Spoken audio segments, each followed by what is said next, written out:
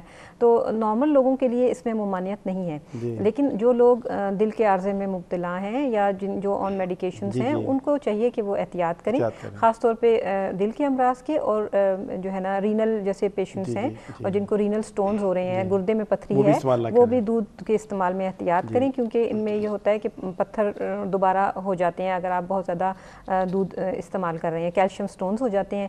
اور دل کے امراض والوں کو جیسے ڈاکٹر صاحب نے بتایا کہ اس کے اندر چکنائی کا مقدار ہوتی ہے، جس کے اندر یہ ہوتا ہے کہ آپ کے کولیسٹرول، ٹرائیگلسرائڈز یہ ہائی ہونا شروع ہو جاتے ہیں، اور یہ جا کے آنتوں میں اس میں آپ کے ویسلز کے اندر ڈپازٹ ہو جاتے ہیں، اور وہ ایتھروسکلیروسس اور ہارٹ اٹیک کرنے کا خدشہ ہوتا ہے. شکریہ بہت بہت. جی ناظرین، ایک سوال اور پوچھوں گا، اور یہ بھی بڑا چپتا سوال ہے کہ ایسپرین تو ہم بہت کھاتے ہیں، سر کا درد ہو رہا ہے، کبھی کچھ اور استعمال میں ہم کر لیتے ہیں، لیکن کیا اس کا ساتھ اگر لہسن استعمال کیا جائے تو کوئی انٹریکشن ہے، کوئی مضر اثرات پیدا ہوتے ہیں؟